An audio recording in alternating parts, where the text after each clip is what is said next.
Death Stranding is an upcoming game from Metal Gear Solid mastermind Hideo Kojima, his first since his dramatic breakup with Konami a couple years back. If you've seen the trailers, you know it stars The Walking Dead's Norman Reedus, Rogue One's Mads Mikkelsen, and visionary director Guillermo del Toro. We know from interviews that the game takes place in an open-world setting and will have some kind of multiplayer component, in addition to a lengthy single-player campaign. And yet, when it comes to specifics, Kojima plays things close to the vest. Death Stranding looks like it's going to be an unusual experience, and Kojima is doing everything he can to keep the mystery alive until the game's as-yet unknown release date. Still, occasionally a few details slip through. For example, whale tail?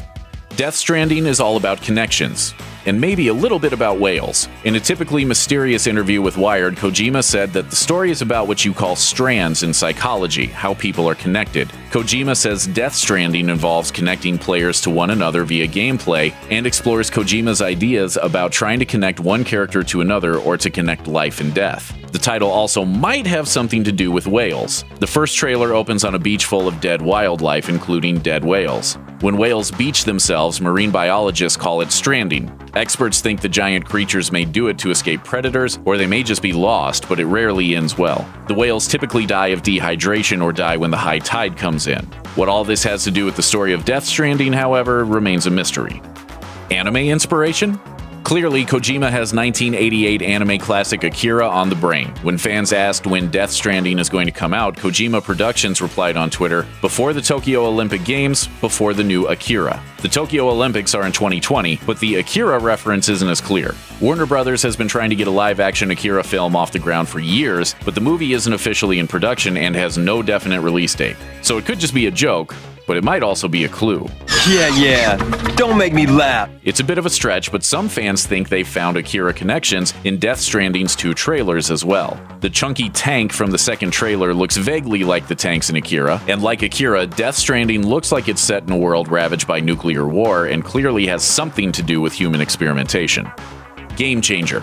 We know at a very basic level that Death Stranding is going to be an action title, and that it won't be a horror game like Kojima's canceled collaboration with Reedus and Del Toro, Silent Hills. Beyond that, what players actually do in the game is still unknown, but Kojima hints that he's trying to create a new genre, or at least subgenre. Talking to Digital Spy in June 2016, Kojima says people only called the original Metal Gear a stealth game years later, once the industry realized it needed a name to describe the games inspired by it. Kojima says Death Stranding is a similar case, telling Digital Spy the player will be controlling Norman, but by playing it they will find something different, something that won't fit in established terms. Referencing a Japanese story, Kojima uses a rope and a stick as metaphor, saying early humans used the stick to keep away bad things, while the rope's purpose was to keep good things close. Currently, most video games focus on the stick, punches, kicks, guns, and other forms of aggression. With Death Stranding, Kojima wants to make a game with a lot more rope, metaphorically speaking, but it's still unclear how that idea will translate to actual gameplay. Baby boom.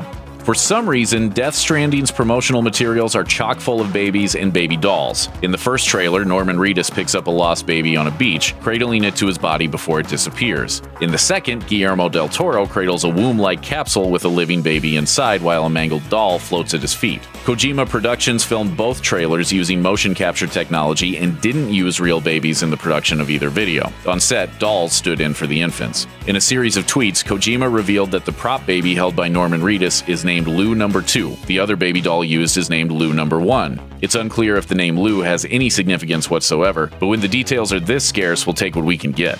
Engine Twins.